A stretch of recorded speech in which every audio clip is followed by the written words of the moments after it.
이스라엘 자손이 각자의 성읍에 살았더니 일곱째 달에 이르러 일제히 예루살렘에 모인지라.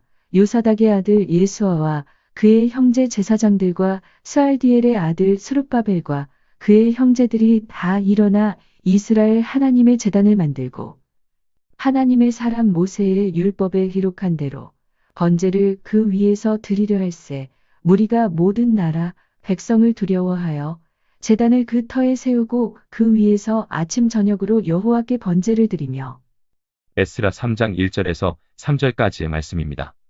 바벨론의 포로로 있다가 예루살렘으로 돌아온 이스라엘 사람들은 각자의 성읍에서 자리를 잡았는데 이들은 도착하자마자 바로 성전을 재건하지 않고 기다렸습니다. 하나님의 성전을 재건하기 위해 그 머나먼 고난의 길을 떠났기에 바로 예루살렘에 모여 성전을 재건하려 했을 텐데 이스라엘 사람들은 그렇게 하지 않았지요. 일곱 번째 달에 함께 예루살렘에 모였지만 하나님께 제사를 드릴 제단이나 성전이 없었기에 종교 지도자인 제사장 예수아와 정치 지도자인 총독 스룹바벨은 함께 협력하여 하나님의 제단을 만들었습니다. 예루살렘 성전의 터에 제단을 세우고 여호와께 번제를 드렸는데 이를 본 유대 땅 주변에 있던 많은 이방 백성들은 이스라엘 자손이 이 제단을 쌓는 것을 원치 않았습니다. 왜냐하면 이 제단을 통하여 이스라엘 백성들은 하나가 되어 자신들에게 위협의 세력이 될 수 있기 때문이었고 이것을 이스라엘 사람들이 알았기 때문에 주위 나라 백성을 두려워하였던 것입니다. 번제는 희생제물 전체를 태워드리는 것인데 이것은 우리의 죄를 대신하여 십자가에서 죽으신 주 예수님을 상징합니다. 우리가 하나님께 나아가기 위해서는 반드시 죄사함을 먼저 받아야 합니다. 왜냐하면 하나님은 거룩하시고 죄가 전혀 없으신 분이시므로 죄를 지은 사람은 하나님께 가까이 갈 수 없기 때문입니다. 이 세상에는 죄가 전혀 없는 의인은 한 명도 없습니다. 어떤 사람은 이렇게 생각합니다. 내가 죄를 조금 짓기는 하지만 착한 일을 이렇게 많이 하니 하나님이 나를 천국에 보내주지 않을까? 그렇다면 착한 일을 10번 한 사람이 천국에 갈 수 있나요? 아니면 100번을 해야 갈 수 있나요? 착한 일을 100번 해야 천국에 갈 수 있다고 가정해 보겠습니다. 그렇다면 어떤 사람이 죽기 전까지 착한 일을 99번을 하였는데 100번이 안 된 단 한 번의 차이로 지옥에 간다면 이보다 더 억울할 수는 없을 것입니다. 그러므로 착한 일이 천국에 가는지 기준이 될 수는 없습니다. 이 세상에 있는 모든 사람은 자신의 선한 행실로는 그 누구도 천국에 갈 수 없습니다. 왜냐하면 착한 일을 100번을 한 사람도 여전히 죄를 지은 적이 있고 지금도 죄를 짓고 있으며 앞으로도 죄를 짓게 될 죄인이기 때문입니다. 그러므로 성경에서는 모든 사람이 죄를 지었으므로 하나님의 영광에 이르지 못한다고 기록하였습니다.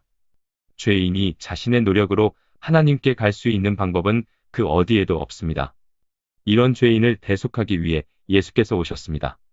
제단에서 온몸이 불살라진 그 제물처럼 십자가에서 그 극심한 고통을 당하시고 죽으심으로 인류의 죄를 대속해 주셨습니다.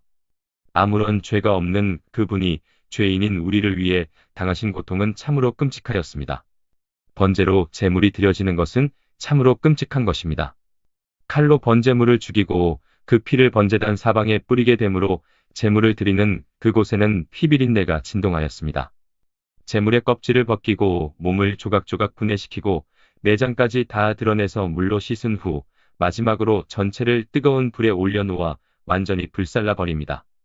이런 극심한 고통을 주 예수님이 십자가에서 당하셨습니다. 주 예수님의 죽으심은 하나님의 진노를 해결하셨고 그분의 공의를 만족시키셨습니다. 그 크신 주 예수님의 사랑을 알고 그분을 생명의 구주로 영접하는 사람에게 하나님이 영생을 선물로 주신다 약속하셨습니다.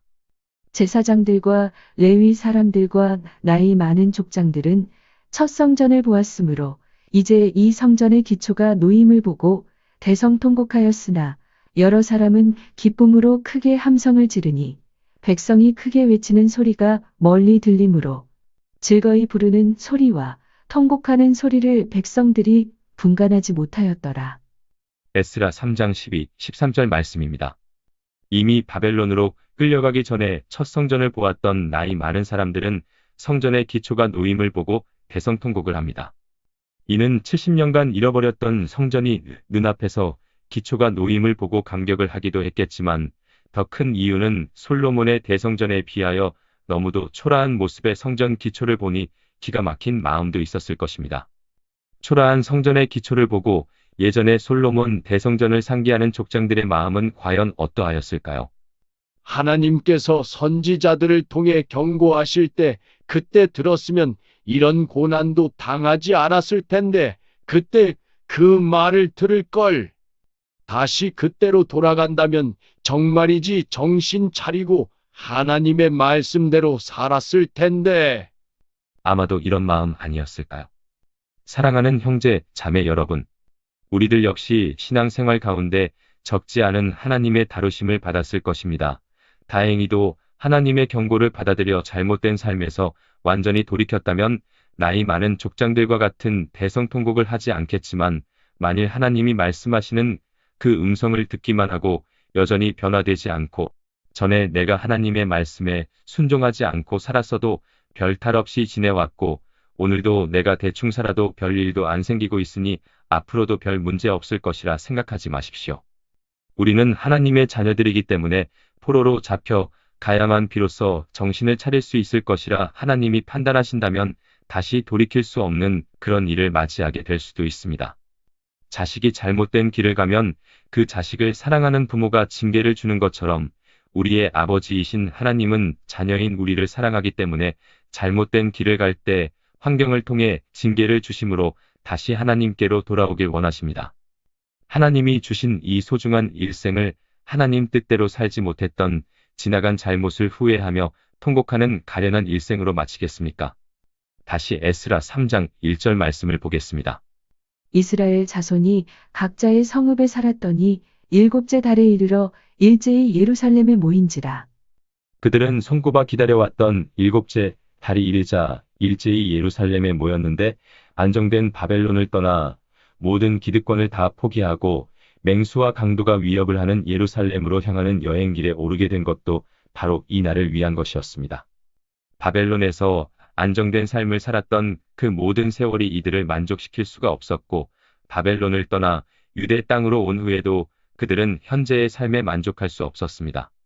그들의 단 한 가지 소망은 오직 하나님이 정하신 그날에 함께 모여 하나님께 제사를 드리는 것뿐이었습니다. 우리들의 소망 역시 이와 같아야 합니다. 우리가 이 땅에서 살아가는 이유는 바로 주 하나님을 예배하기 위함이기 때문입니다. 이 백성은 내가 나를 위하여 지었나니 나를 찬송하게 하려 함이니라. 이사야 43장 21절 말씀입니다. 하나님께서 이 세상을 창조하시고 사람을 만드신 것은 사람으로 하여금 하나님을 예배하게 하기 위함입니다.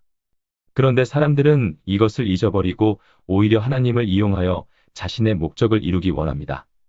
사람이 하나님을 위해 존재해야 하는데 오히려 하나님이 사람을 위해 존재하는 것 같습니다. 이것은 신앙이 아니라 미신입니다.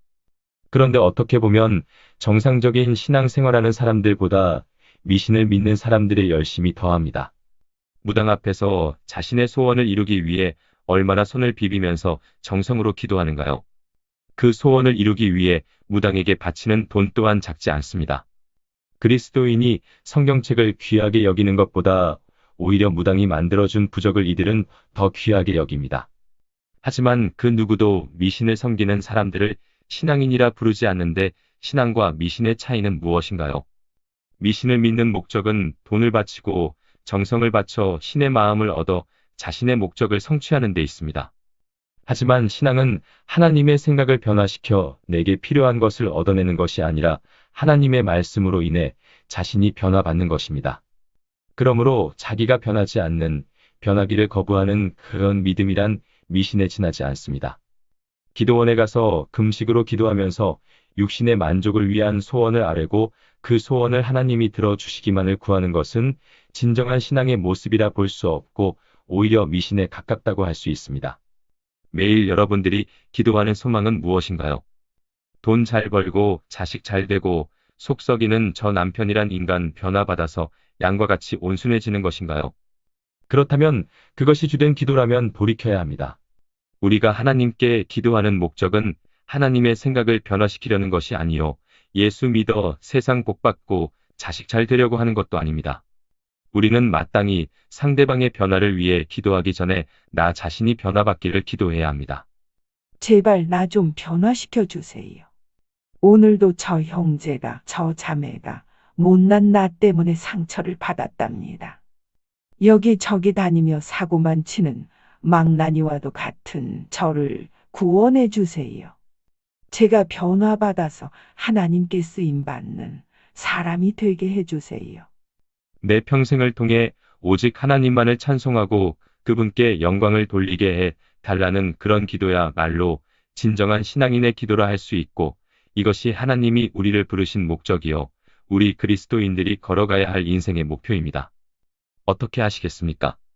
하나님을 떠나 방황하다가 징계를 받은 이스라엘 백성들처럼 매를 맞은 후에 다시 돌아와 지나간 나를 후회하며 쓰라린 통곡 가운데 하나님을 만나겠습니까? 아니면 이 변화받기 좋은 기회에 열심히 변화를 받아 못된 내 자아에서 해방되어 오직 하나님을 기쁘시게 하며 하나님을 찬송하는 기쁨의 사람이 되겠습니까?